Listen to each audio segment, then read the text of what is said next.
Je suis le directeur du Cyclotron Center et le directeur de thèse de Arsene.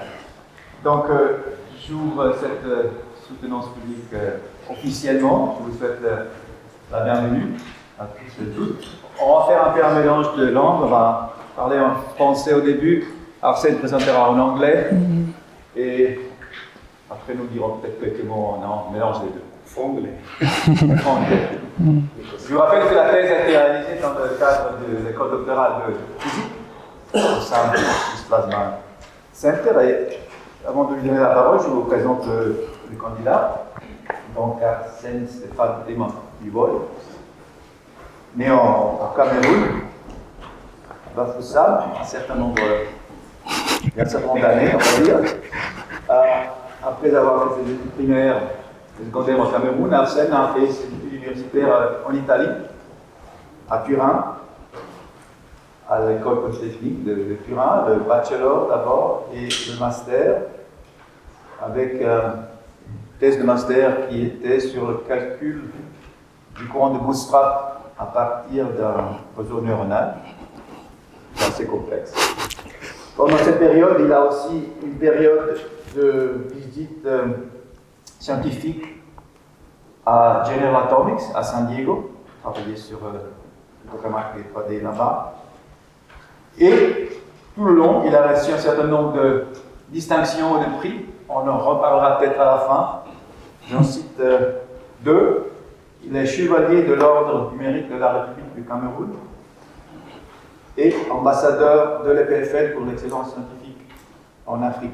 Ça, rien que ces deux choses sont vraiment assez magnifiques. Il a soutenu sa thèse dans l'examen avec, comme d'habitude, un jury d'experts internationaux. C'était, je ne me rappelle pas la date exacte. 6 décembre. 6 décembre. 6 décembre. Voilà. Mais comme la tradition le veut, je vous parlerai de l'examen et des commentaires du jury après son exposé. Donc voilà, sans autre perte de temps, on va passer à l'exposé d'Arsene, on verra ce qu'il a fait pendant ces années. Arsene, je t'en prie. Merci beaucoup, Ambrosia. Thank you very much. So, as Ambrosia mentioned, my presentation will be in English with a French accent, maybe, so that we are all set.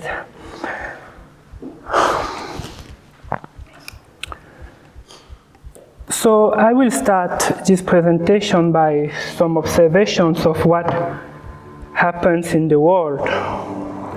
The melting of the glaciers.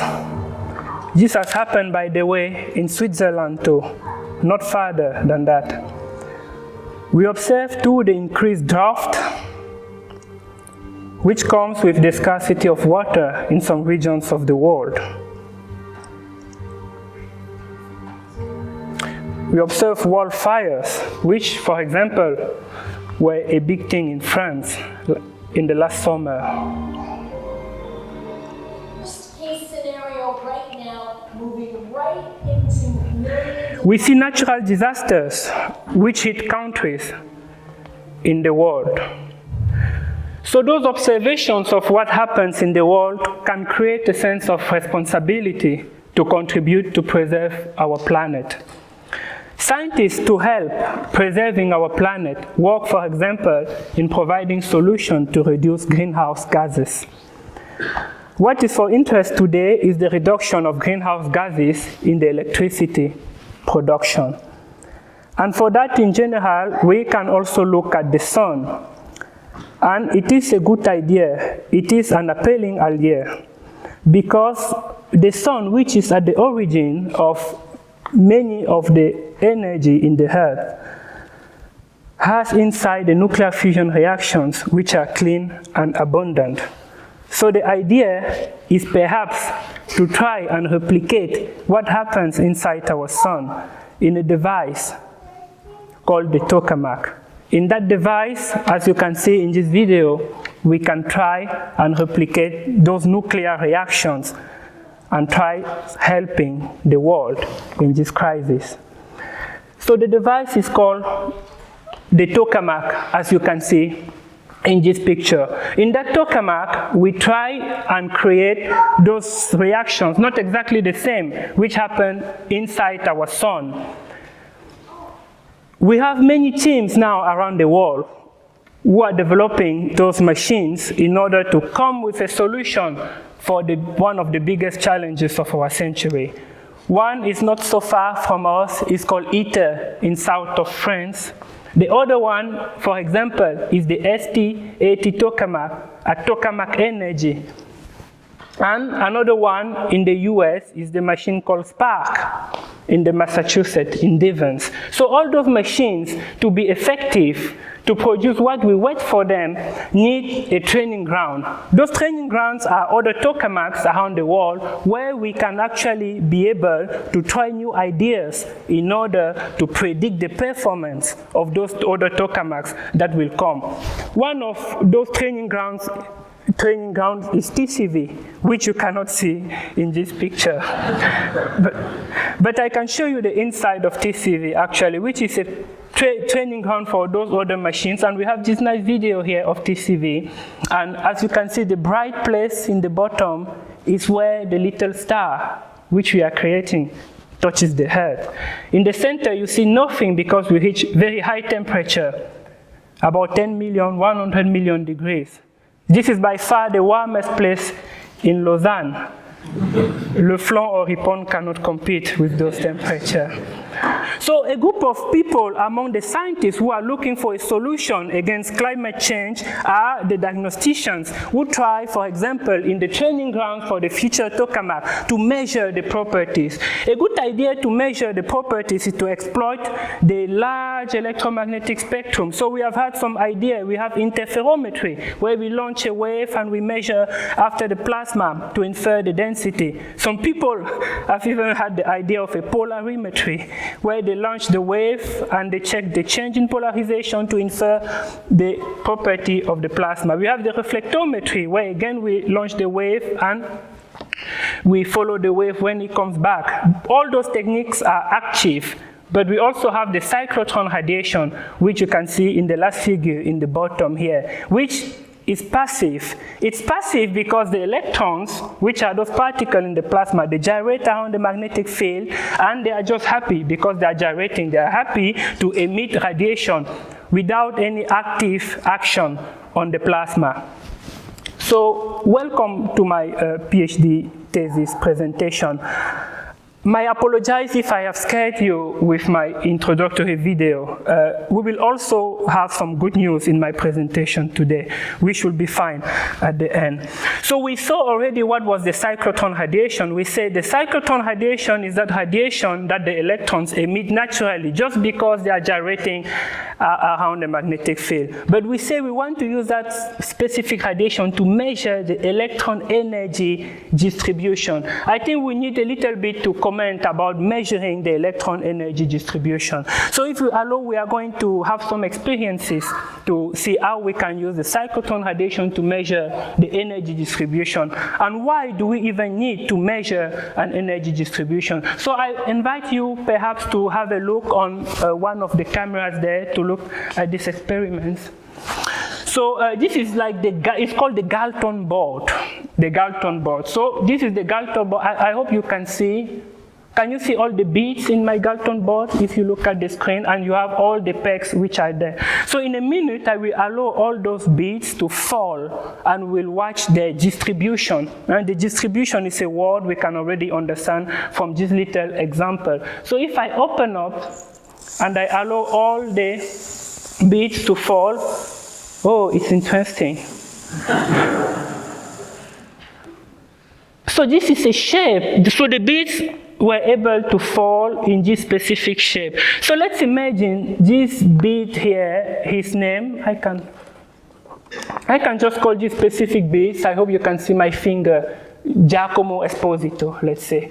Giacomo Esposito was up there with all his friends, and they were falling with a probability here to go left or right, equal probability. So in plasma in general, we are not interested in understanding where will Giacomo Esposito go. We can just think of recording this shape here, And at that point, we don't care about Giacomo Esposito, but we just care about the overall shape of these beads and all of the other beads. And this in the plasma is even more interesting because we have many of those beads. So you see, this is a kind of distribution which is called the normal distribution. But we say we want to measure an energy distribution. An energy distribution. This is just a distribution one day in space. So why are we interested in measuring an energy distribution? So I will invite you to look at this other experiment here. So what I'm doing here, I have a little bit of other beads as the one you have seen there. Let's just say they are molecules of gases, or plasma particle, let's say, or just particle in the gas. So what we are trying to do, I will give them some energy in my experiment, and we will check their distribution. So just get ready. This will be a little bit noisy. So I give them energy. I'm giving them a lot of energy. A lot of energy. They are bouncing. And then I can close. Maybe to show you how the experiment works so that it's easy for you to understand. So you see here in the inside, I have those little holes. And I give energy to those particles, and depending on where they fall, I can see who has the more energy, you see? And I have the little holes in there. I hope Guillaume can zoom. So when I plug this here, and then I give energy, the more energetic will be able to go the more far. The less energetic will probably stop in the few steps. So if I close my experiment, and I allow you to watch the distribution, it's interesting as well. This is a so-called kind of a Maxwellian distribution. So the axis which goes that way is the energy. I hope you can see energy synergic. So the particles are distributed according to their energy. So this is a distribution in energy. So why will but this is kind of interesting because if I give more energies to those particles, I will have this region which is wider. So we think in general in the plasma rather than following. There we had Giacomo, here we can just have Matteo. Rather than following Giacomo there and Matteo here, what we can simply do is just to have like this size. From that size, we can know if we give more energy to the particle, they can arrive farther, and then the temperature, it's higher. This is already a big thing because we understand that what we call temperature in our real life is just the energies of the... Okay. I'll just use this one. I hope you heard me. No, nothing. We have to start again. Thank you, Aboja. So the example I was trying to give you was about this distribution. So I was saying we decided we are not going to follow each of the beads individually. So we just say, what about measuring like this size? If we give more energy to the particle, we will have more of them going far.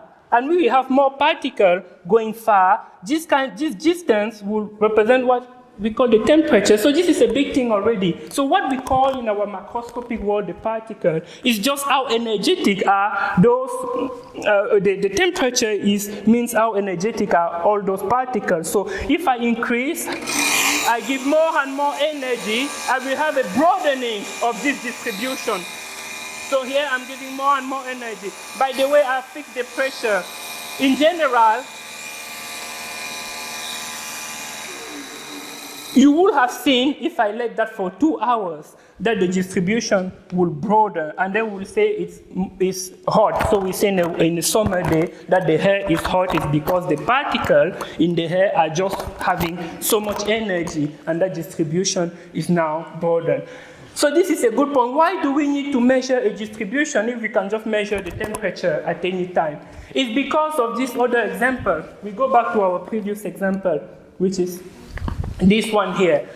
So you remember, I hope you can see this example. Let's say some of you doesn't like this distribution and is just obsessed to have many beads in this region here. What can you do in that case? With this distribution of pegs, you are going to have that same distribution, even if you try that for many times. What can you do to just increase the amount of bits which goes to this direction? You can bias those pegs to increase the probability to go to the left, to my left, rather to the right. In that case, you will have many particles going to the left, and you will increase this thing. This is done in the plasma very often. For example, when we try to drive the current in the plasma, we perturb that nice distribution, which is sometimes Maxwellian, as the one you have seen, that to allow some electrons to have more energy. For example, we also have the runaway phenomenon, which is those large electric fields in the tokamak, which I've shown you, which accelerates the electrons and the tile of their distribution. There are just so many at high energy. In the difference with the Maxwellian distribution. So now, if we manage to bias a distribution, it becomes interesting not to measure anymore the temperature, but to try to be able to give the information on how many electrons are occupying those energies. Because the distribution doesn't have the common shape which we used to see. It's having a different shape now because we have biased the distribution. In that case, the measurement of the electron energy distribution becomes important to understand the physical mechanism that have created the distribution. So then it's with this vertical ECE that which in my thesis we have tried to measure the energy distribution. And we have used a vertical antenna, as you can see here. But in the early 80s, the previous attempt to use the vertical ECE to measure the distribution, both say at MIT and at Princeton in the early 80s, pay attention to the so-called background radiation, because this technique is promising. You can have some measurement of the energy distribution, but if, for example, your line of sight becomes big and misses this object here called the viewing dome, you will have radiation from everywhere in the plasma. This is the so-called background radiation, and when you have that background radiation, you are not able anymore to measure the energy distribution. But you may be saying, why would this line of sight misses this dome here? Actually, we were speaking about Flong before. It's for the same reason that when you order a drink at Flong and you look at your glass and you think that the pipette inside is broken, in general, it's not because you are drunk, it's really because of refraction.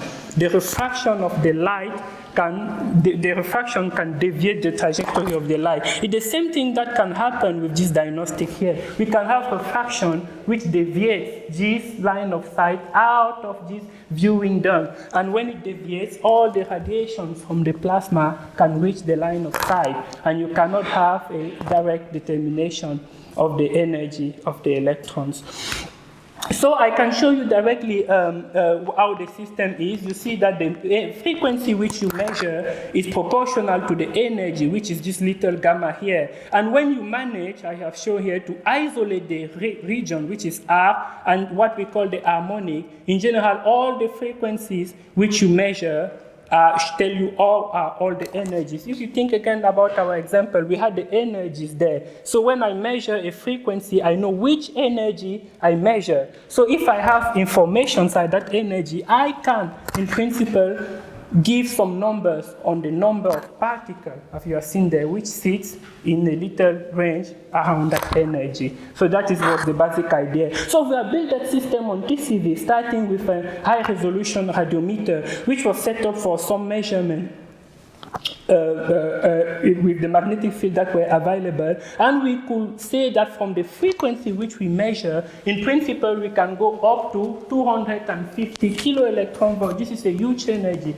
So if you think again about our distribution there, just go very far, and then this is how far we can measure radiation. Then it is another story to tell how many of those little dots sit near to that energy. And then when we have designed our system in terms of the heterodyne radiometer, we have also built the antenna. You can see the antenna is vertical, it's really falling on a viewing dome, and then the radiation is collected and separated. So you see now the radiation is really falling on a viewing dome, but then we'll try to understand if it will suffer refraction so that the background radiation will reach the diagnostic. But now, just still from the optics point of view, we have separated as well the radiation. So the radiation is just going up to reach our antenna. So at some point what we do, we just take advantage of the polarization of the radiation. This is to have two information. So we measure some radiation at a given frequency, but if we split the polarization, it's always the same frequency, but those are two different information. This is why in the title you had polarized, measurement of the electron distribution from polarized radiation. It's polarized because at some point we separate the polarization of the radiation. So this is good. The system was designed, it looked good. Now the big question was to understand that problem in the 80s on the background radiation. How do we make sure that this system, which looks nice, is not suffering the refraction issue and thus the background contamination? And for that we had to make some calculation. The calculation was really easy. Change the plasma parameter and see how the system would behave, not the real system in the simulation. So in general, the video, for the pictures from this to that one is at increasing density. So we change the plasma parameter to understand if our system will change. I'm not sure if you can see it, but in almost all the cases, our line of sight is missing that viewing dome. So refraction, you remember refraction, which happens when you order a cocktail, when you put your pen in a glass of water. You see what it is doing to our diagnostic. It is shifting the line of sight, exactly as when you look at your cocktail and then you are missing the dome. So now the calculation here was we need to put numbers here. We need to give a density which does not allow that line of sight to fall entirely in the dome, which is black there. And we kept the ray tracing approach to do that. So you can just think of these pictures here as looking the diagnostic from the top. So what you do, you launch those that your line of sight in terms of ray, and then you see where they fall, and you assume that they keep the same distribution when they arrive to the bottom, and then you try to give numbers to the amount of beam pattern which is not in the dome anymore. And the result we have found is this one. I'm not sure if you can see, but in the y-axis you have the percentage of beam, your antenna, which fall outside the dome. And in the y-axis you have the line average density. If we pick one of the frequency, the smallest one, we saw that the density limit was 1, very small. This was a big problem because if we cannot work at the density higher than that, there are many things we cannot do with the diagnostic.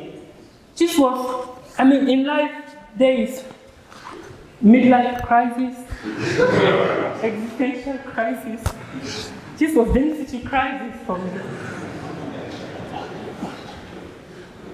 So, being depressed, I was just watching this movie here. And this was my favorite movie during the density crisis, the depression which came after the density crisis. And so, I was just watching this, we were with Lori and our budget, of course, watching this video all the time. And then something happened. It was very suspicious. Why is it that at 1 second, we have this radio silence? Why? Now we can write a book on that 1 second. But the thing here is that the radiation which contaminates on TCV is a specific radiation which disappears at that moment. I will show you the example here. The explanation is that background radiation, which is a big problem on TCV, is actually born from a radiation called X2. When the X2 is not inside the machine, we don't see the contamination.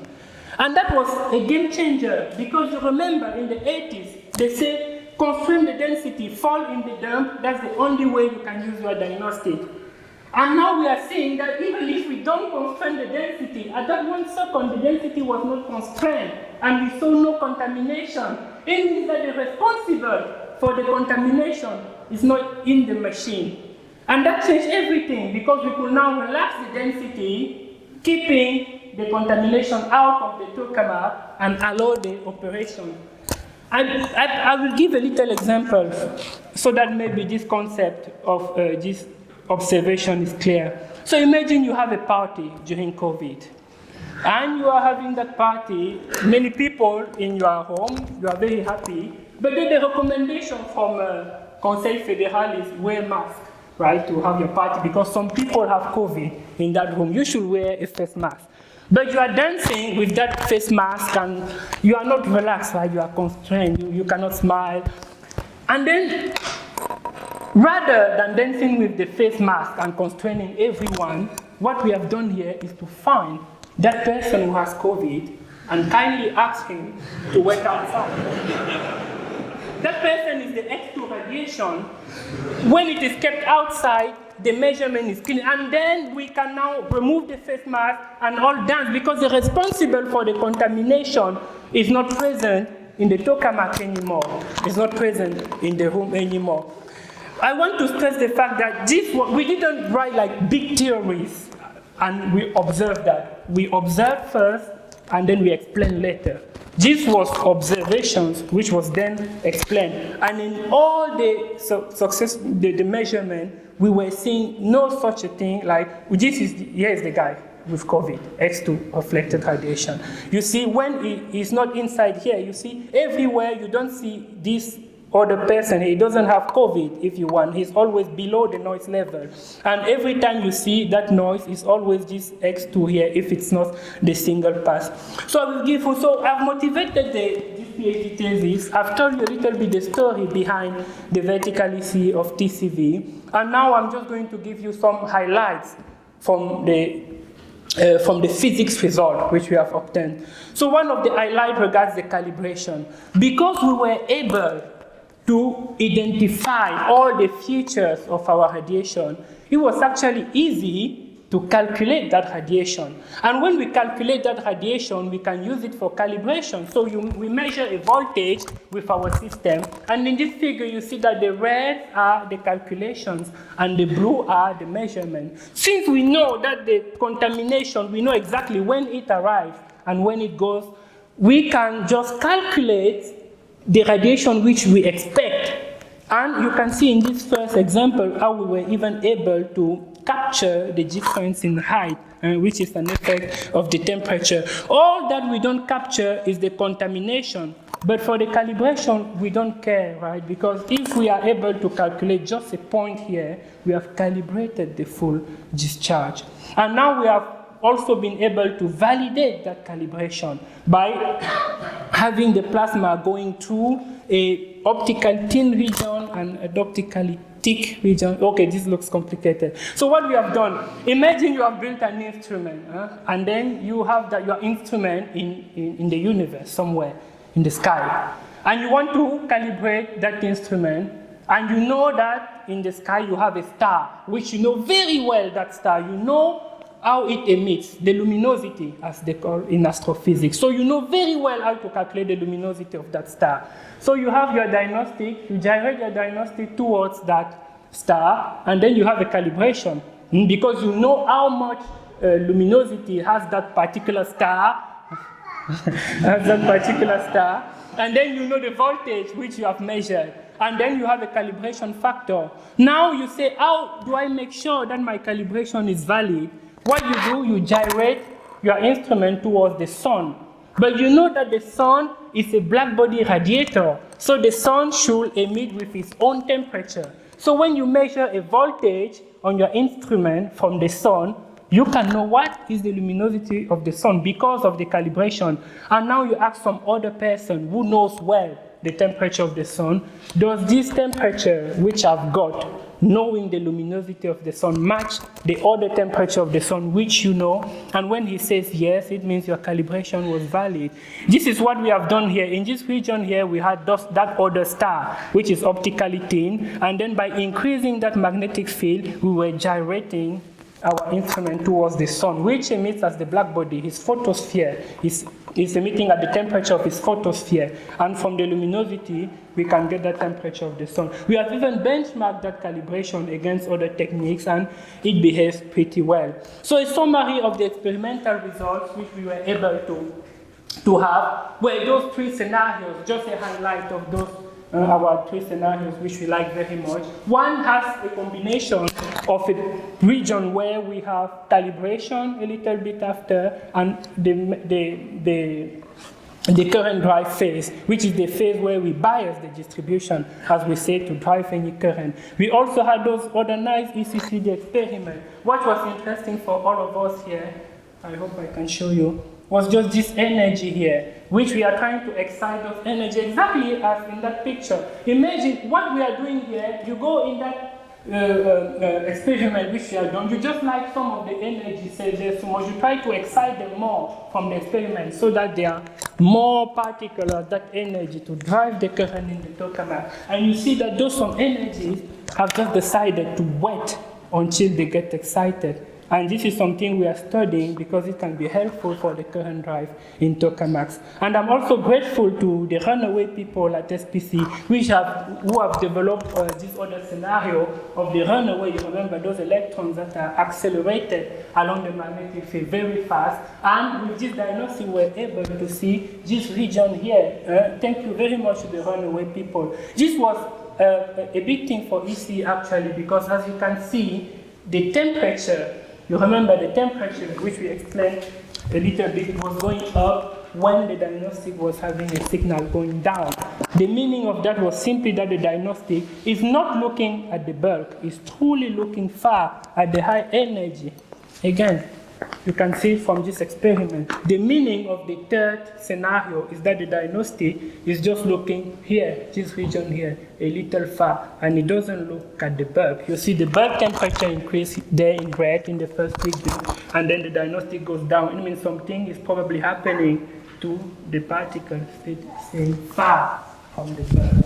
So that was one of the measurements which we have done. And we have also been able, within this PhD thesis, to tell something about that other runaway distribution. So you see in the first figure, I have the parallel direction. And we saw that the measurement was confirming the fact that those electrons are running very fast in the parallel direction. I've shown you the parallel direction. When we said before that we're biasing a distribution, so we're giving those runaway are just being accelerated too much in the parallel direction, and the diagnostic was able to say that they are more in a parallel direction than in the perpendicular direction. And then we had instead this last reconstruction of a flat tie in the distribution. The flat tie was another thing of biasing the distribution. As you can see here, if you don't want this nice Maxwellian distribution, you can just bias the particles so that they are more at those energy, a little bit like here actually. And then if it's kind of flat there, the runaway experts have seen that in theory, and the measurement from vertical EC have confirmed that the distribution of the runaway electrons seen from the diagnostic are rather flat than following a Maxwellian distribution, as you have seen there. So I will go to my conclusion. So the goals of this PhD research were to complete the design, build, calibrate and commission the vertical EC of TCV, and explore the diagnostic for the physics study in ECCD, runaway, and NBI. We didn't do NBI, another way to hit the plasma. We tried something in ECCD and in runaway. To be able to have the physics result, which you have seen before, we had to work in the back end. What we have experts also here who do all of these, which is not seen in the result, but we had to, for example, measure the beam size. From the design, we say, okay, this is going to be 4 centimeters, but how are we sure? So we had to remove the whole system with our chim here and be able to make sure that is the true size, because that has an impact on the energy resolution. We had to check this dome. We measured the property of that dome to be sure it will remove. You remember the recommendation, have your line of sight falling in that dome so that it can clean your tokamak. We had to make sure that that dome is able to clean the tokamak. We had with the vacuum chim, we're able to remove the dome, measure the properties and make sure. And also with our group here, the electronician, we were able to build, I said a little bit about the heterodyne radiometer, which has a very high resolution. The high resolution, and thanks to the team we have collaborated with, to the electronician, is very fast. So this diagnostic is fast because it's a passive radiation, so the electrons are just gyrating and they happily emit, so it's continuous. They do that all the time. So we had to build a diagnostic which is also able to sample very quickly to be able to capture the physics when it happens in small time scale. And all of that has allowed us to find some new operational conditions for that diagnostic which are different from what was suggested in the 80s. They are new because it's a refraction background, while reflection, no problem. Just keep the X2 out of the machine. Just keep the guy with COVID out of the room and have your party. And for that we have calibrated, you have seen the calibration, how we demonstrated a synthetic diagnostic just for Maxwellian. Some student is now also working on non-Maxwellian synthetic diagnostic, and we had those highly resolved radiation which allow us to capture those runaway properties. And our work will contribute, we hope, to the success of ITER, the other machines, and to save the planet, I hope. Thank you.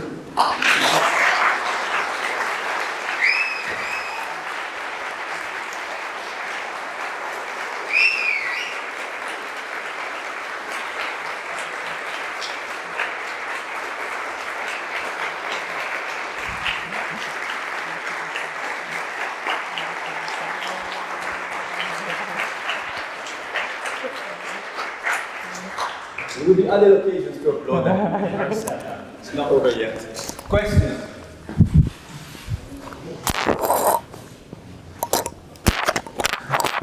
As they can go open. Can you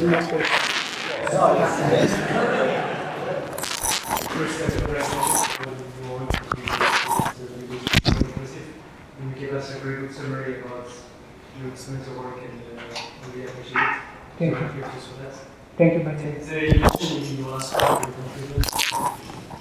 it's other future different machines.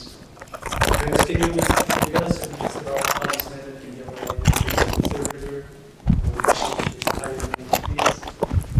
You need it doesn't work. is there some limitation or diagnostic that is specific? So this is a good question. So for the so this work was achieved to help the runaway people and the TCP. For high field machine, they are not planning for now to have electron cyclotron current value.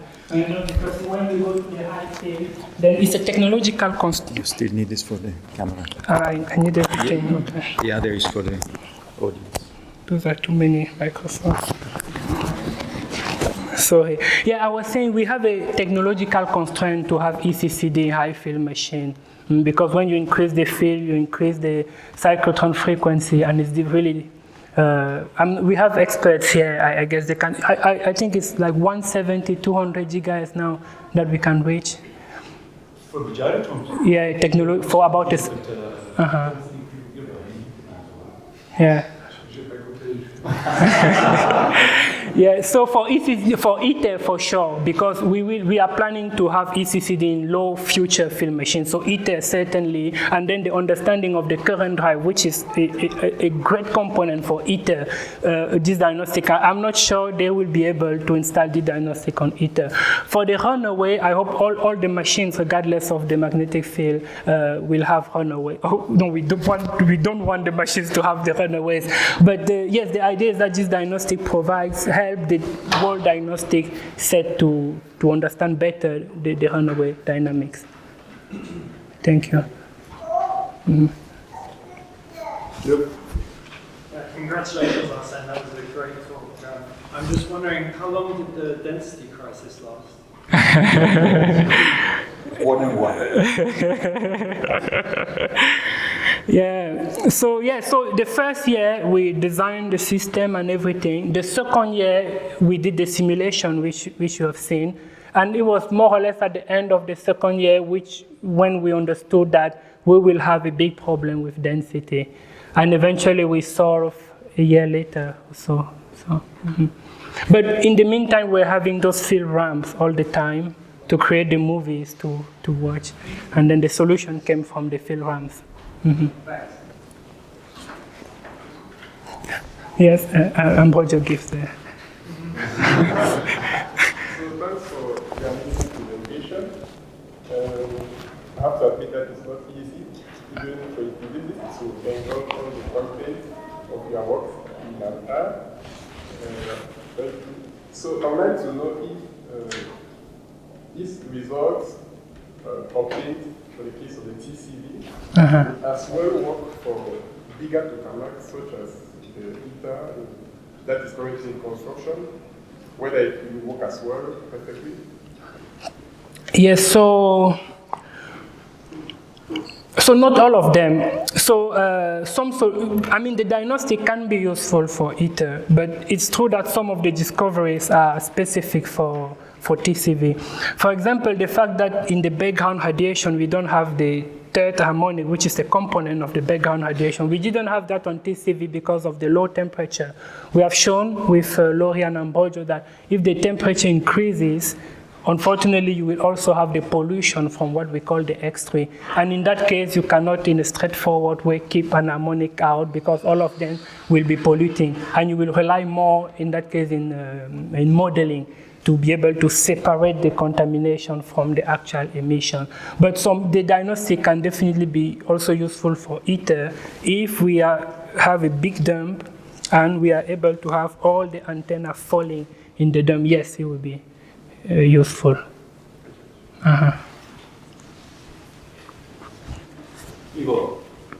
Arsene, when you get to the end of a very successful thesis, it's always interesting to look back and ask yourself, what would I have done differently? Where's the question?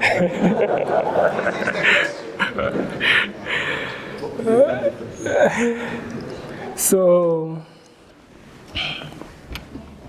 you can talk about your thesis advisor. This is a tough one. Oh, this is a tough one, Ivo.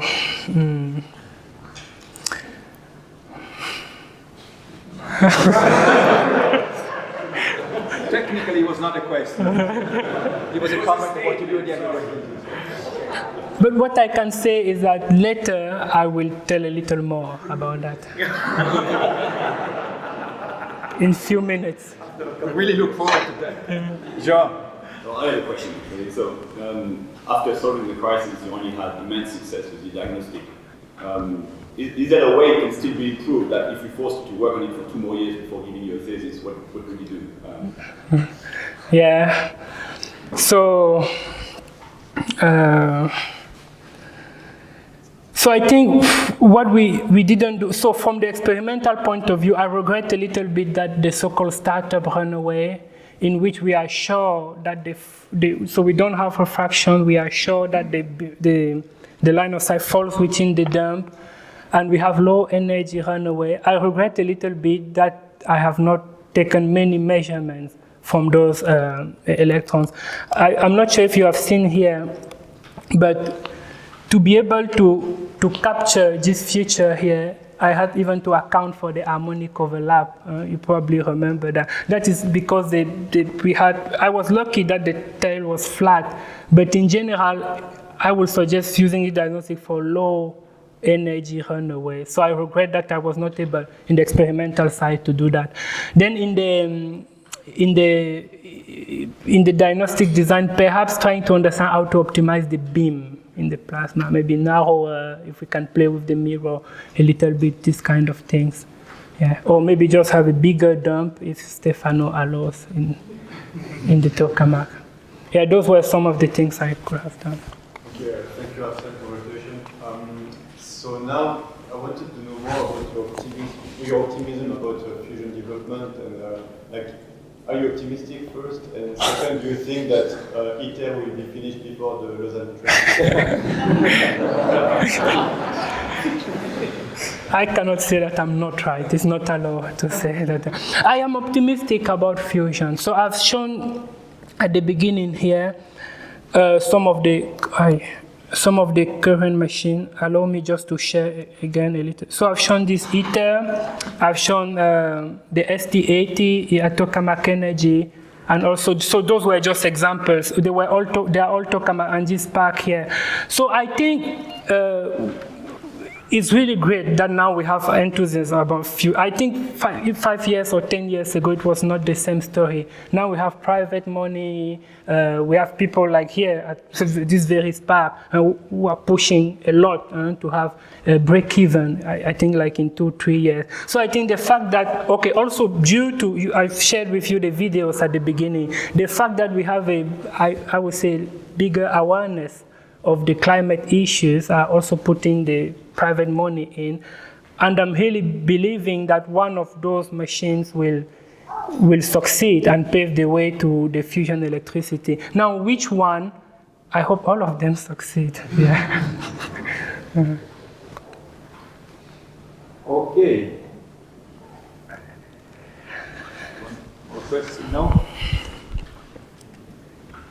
Please. Arsene, could you explain again what was this big problem that you had? I think it was like 93 years old. I didn't understand. Could you explain again? Yes, for sure. Thank you, Martin. So what I was explaining is that this line of sight here is in vacuum.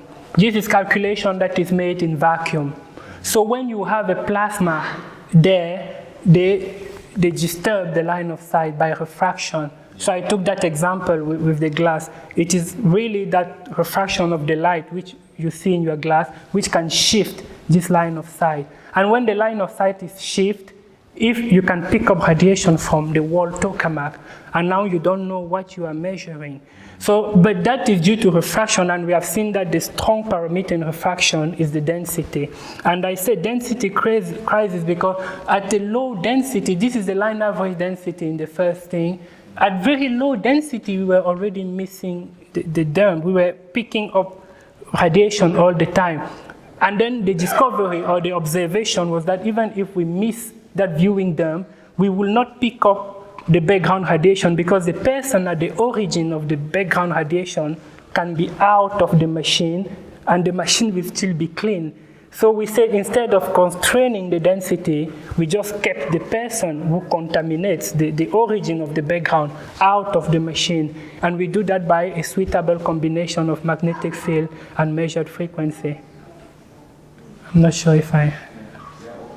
What's the person with It's called so the electron cyclotron radiation. Electrons are gyrating and they emit radiation at given harmonics. So it's called the X2 radiation. So it's emitting at a given frequency and its intensity reaches what we call the black body level at the X2. And on TCV, so I thought at the beginning that X2, X3, that all of them will just contaminate the radiation.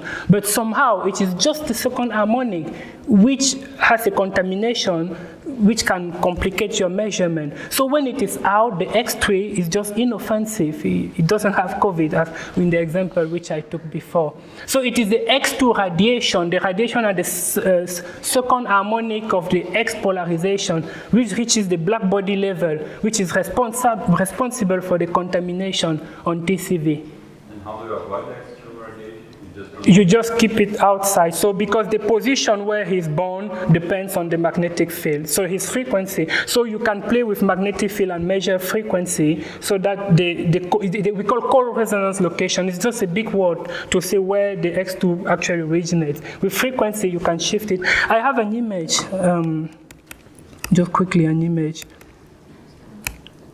Yeah, it's not maybe clear here. You see the green the X2. So you see in the figure in the middle, the X2 is kept outside. The measurement is clean. In the first one, the X2 is within the machine, not good. But the last one, he was out and we're also able to hit the plasma. So yes, so the X2 is the green one, which we kindly ask to stay out. Okay, it's perfect. Thank you. More questions? Okay, so let's thank again Arsene for the answer.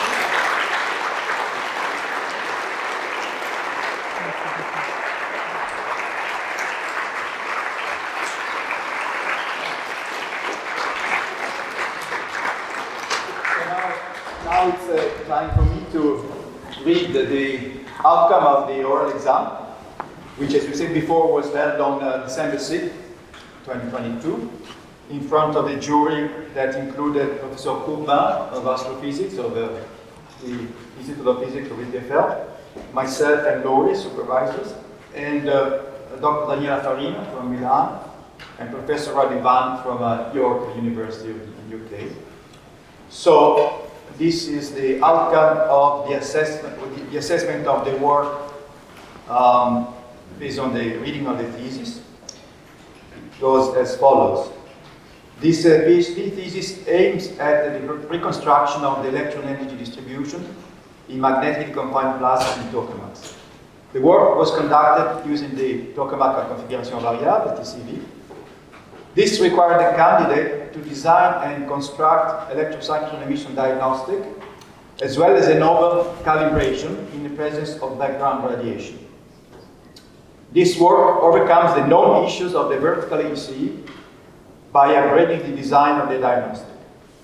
This allowed the candidate to interpret the results almost free of background radiation, which is a remarkable achievement and contribution to tokamak physics. In addition, the candidate discussed time and energy result measurements, providing information on fast electron dynamics in the presence of electron cyclotron current drive and or runaways in TCV.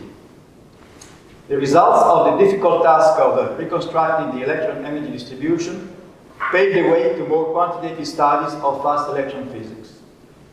All the results are clearly presented in the manuscript, giving both a pedagogical overview of the field and a detailed account of the techniques developed. This was on the written manuscript, on the thesis itself, and then there was an oral exam and discussion, and the assessment of that is as follows. The quality of the oral presentation was even better than that of the manuscript, not only focusing on the original and experimental developments of the candidate, but also describing the theoretical justifications in a very rigorous way, hence illustrating the high scientific maturity and independence of the candidate. All the answers to questions by the jury members were straight to the point, even generating further motivating discussions about the new methods developed by the candidate and possible avenues to improve further. So as you can imagine, these judgments have at least one consequence, but they had two actually. First consequence is that means that the thesis is accepted without reserve.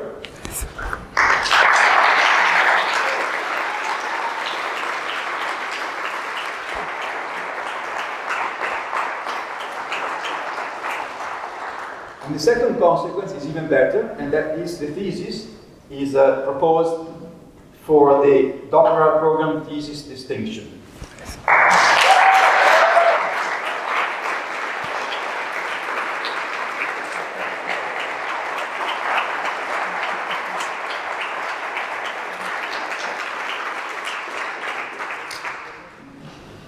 Which means now, in a few seconds, not yet, we will give you that red piece of paper, board, hardboard, with signatures that are important. Laurie and I will do that together.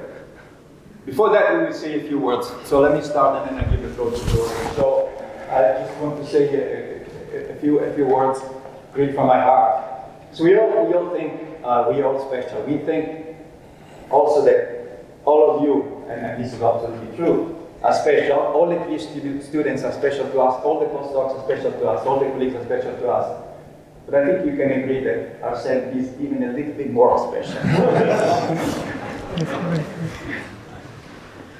It's been a fantastic experience to supervise, as you know, from a distance. Laurie was closer to you, and as were others actually. But even from a distance, it was quite a roller coaster with Arsene, up and down. So we had to watch movies together. So we watched together with these things going up and down. And up and down is really a nice expression for the whole period, I would say, because sometimes Arsene would come to Laurie and say, yes, we got it, it's out of the way, this X is out of the way. And then the week after you come, oh, it's still in, and so we will go up and down together with this, dot on the graph. And it was not always easy. And this is also representative of other difficulties that we have all together in this period, so these ups and downs are characteristic of pretty much every thesis, but also this one, and maybe more so than others, which means that the ups are even more appreciated than on average, let's say, than in many other cases. Arsene did many things during his thesis, most of which were to help other people. And this is really a fantastic thing to have and to do. It put us in a very difficult situation because Laurie and I, when we met with Arsene, had to say, stop helping other people. And the last thing we wanted to say, but we had to say that because Arsene was sometimes forgetting his own thesis. And he was forgetting that, not because he didn't want to work, but because he wanted to help other people more than he wanted to help himself. And this is, I think, is a very, very nice thing to say, a very nice thing to be characterized by, but not always an easy thing to go towards the specific goal of the thesis. So helping other people included helping the youngest students, helping everybody in class.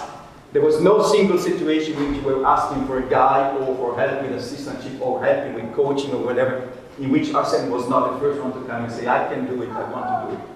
And the last year or so, Laurie and I said, just don't do it. And also, he might not transfer to me and David, he might not transfer to Eve and others.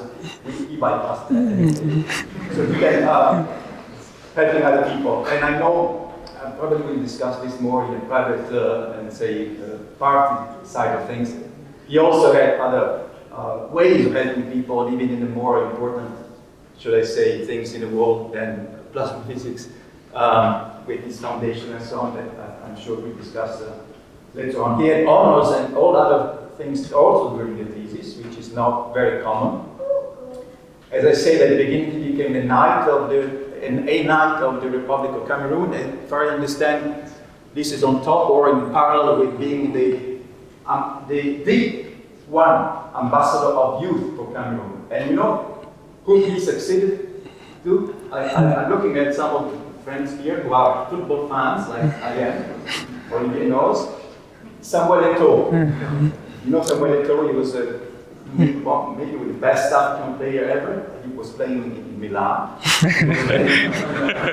Barcelona, and he was the ambassador of the youth of Cameroon before Arsene. So can you imagine this kind of a honor better than succeeding to a Nobel Prize?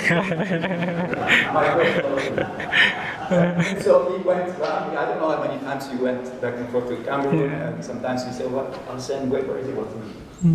He's in Cameroon, so it was not always easy to get in touch with him. But all of these things were actually done with this wonderfully big heart that he has, and something that we will never forget. So we often, at this kind of ceremony or even throughout, we often try to offer advice, you know, to our students or our younger collaborators, and sometimes we do that in a somewhat patronizing way, which is totally inappropriate, obviously. But it is particularly inappropriate here because I mean, who are we to give advice to Arsene? He went through so much stuff, so many experiences in life and in science as well, that perhaps we should get advice from. And through all of these things, through the honors, through becoming ambassador after Samuel Eto'o, setting up the foundation anyway, we've seen what kind of results he produced. It was very difficult experiment, very difficult setup, very difficult interpretation. He managed to collect information from the plasma, from the experiment, from many people, from the theory, and to put things together. Hopefully, to put things together also in the 3 papers that you're about to finish.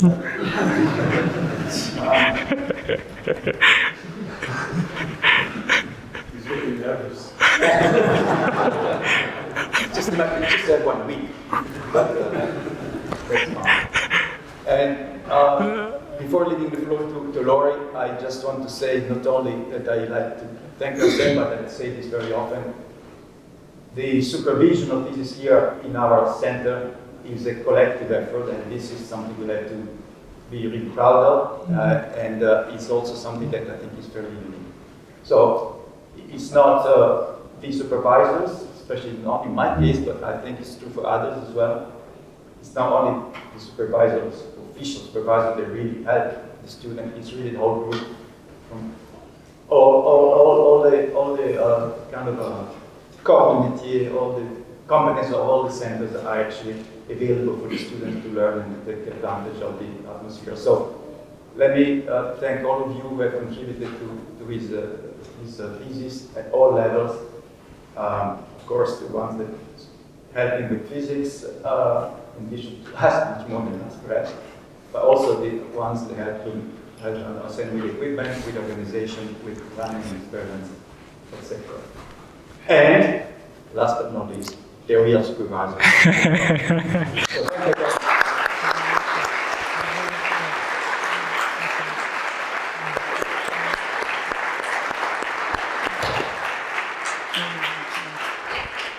So thank you. Merci. I'm exhausted. That's not long. I'm exhausted. Ambrosio really has described Arsene more or less to a T. Luke asked a question about the density crisis. How long did that last? The density crisis lasted 12 years and 2 failed PhDs. Okay? There were 2 PhD students came, one who eventually got his doctorate in astrophysics, and an English guy now who's working in Switzerland, okay? So Arsene took an extremely difficult experimental project, and I worked on it 50%. Because as Ambrosio said, he was busy doing all manner of other things. But when Arsene put his mind to it, then his excellence was very, very easy for us all to see. One of Arsene's great strengths is he's a federator. He brings people together. The theory group, electronics, the Milanese, Dolce, around the water, Galileo Lorenzo, collaborated closely with Arsene. And also the English in the form of Thomas Keating. Now, Thomas Keating is one of our main suppliers for microwave equipment. And generally speaking, when you ask Thomas Keating to deliver a piece of hardware, it takes 12 to 16 weeks. Arsene managed to deliver hardware in a week. Really impressive. Not only does Arsene federate in the physics community, but he federates outside the physics community. And there are people in this room who helped Arsene in more ways that I'm going to go into here. Okay? And he's sitting here, the guy, Ramon, who helped Arsene a lot. It's been a pleasure to collaborate with you, Arsene, and I wish you good luck. Thank you, Lord.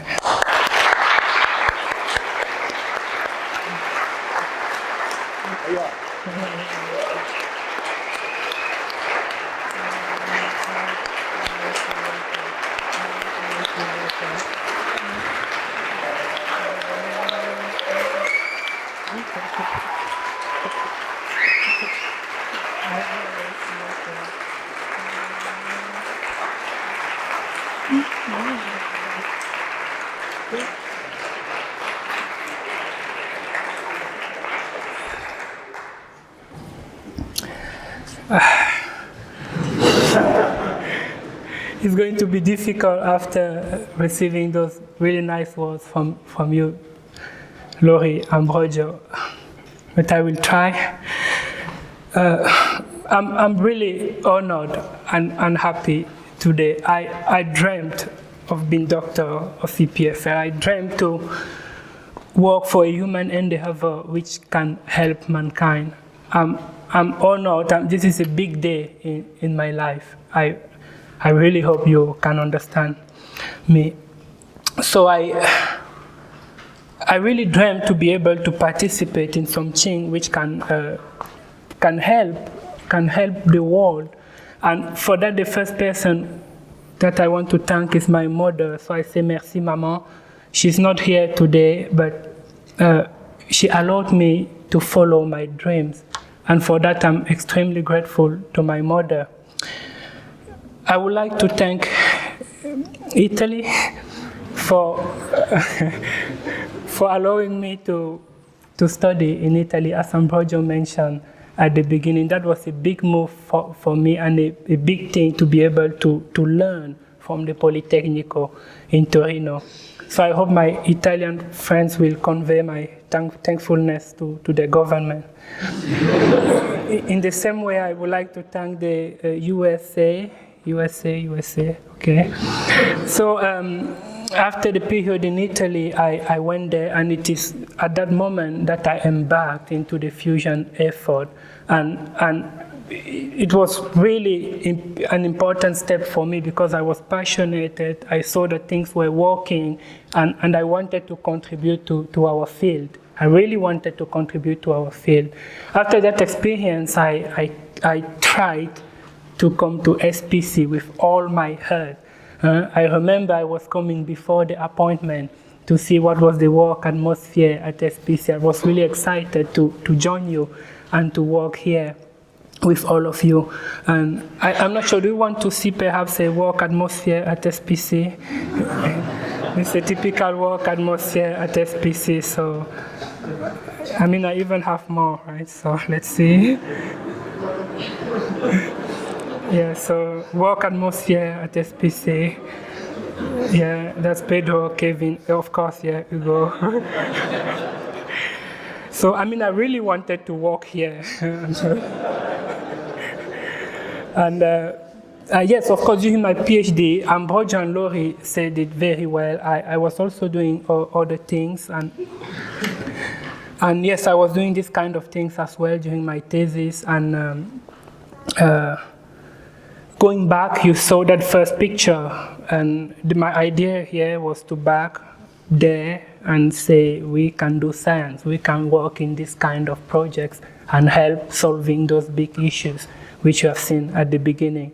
And then something happened. Ambrogio also mentioned, I won't be able to play the audio now, but essentially after that, our President of the Republic cited me as an example in front of 28 million people, and that put a lot of pressure on me in the last year of my PhD. So when I was finishing the PhD, I was extremely stressed, right, because I wanted to not disappoint a country, to not disappoint my people.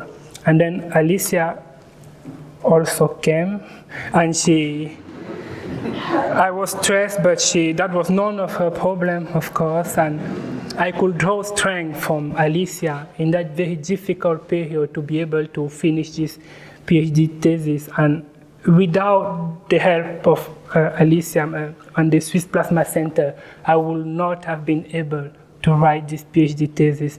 So now I will thank you, Laurie. Thank you, Ambrogio. Really, thank you. It was not easy to supervise me. I was sometimes in Cameroon. I was sometimes doing other things, as you say. I liked helping the teaching a lot, so I was spending a lot of time trying to do that. And it was not easy, really, for you to supervise me. We have had ups and downs, but what I would like to say is that when it was needed to help me, Laurie and Ambrogio really helped me. I really feel like with Laurie and Ambrogio, I would not have failed anyway. Ambrogio is incredibly available. His availability with all the work he has to achieve to run our lab, to run fusion in Europe, and other responsibilities at EPFL. I am very honored that Ambrogio spent his time helping me for my thesis and allowing me to finish my thesis. Thank you, Laurie, very much for your help at the work, outside of the work. I very much appreciated, Laurie. That I'm honored and very thankful to have had you to advise me for my PhD thesis. I would like to thank also my friends, almost my family also at PPH 277. This is an office at SPC, by the way. So Lorenzo, Jesus, Claudia, Sophie, Guillaume, Stefano, Kerdin, who I'm not sure he's here.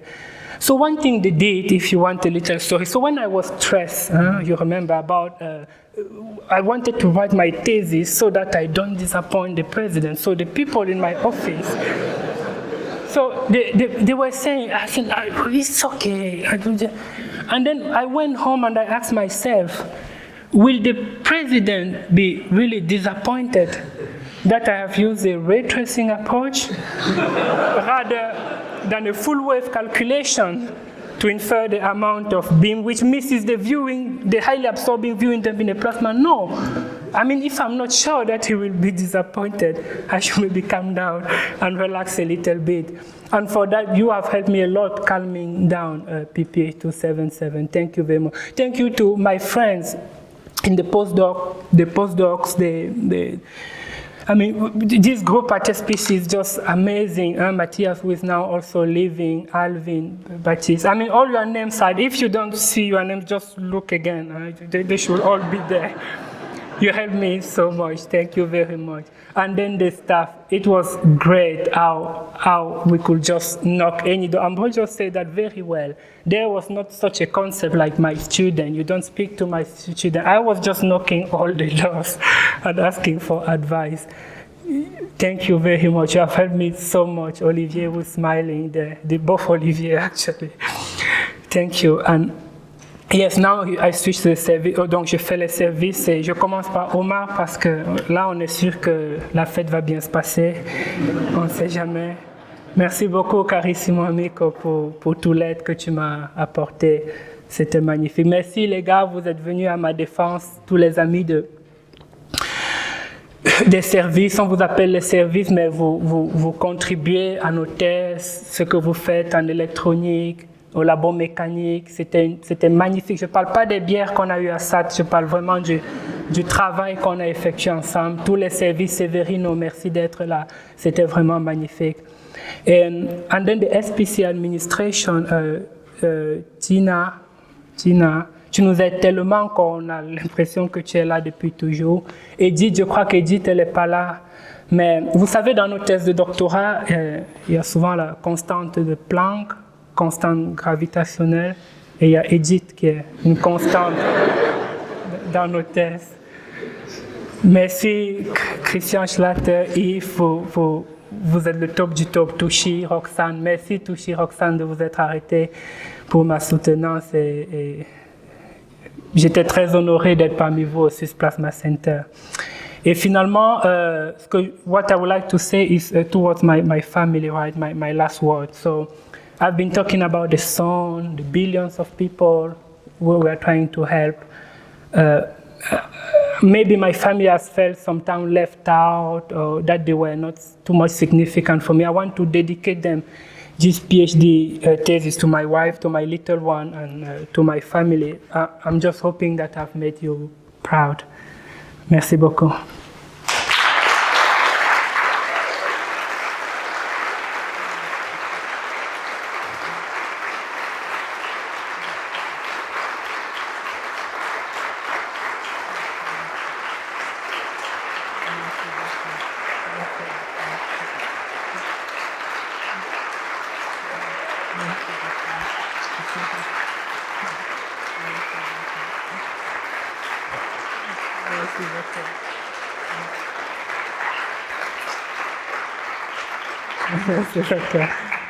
Merci beaucoup. So we are heading to the cafeteria for the food.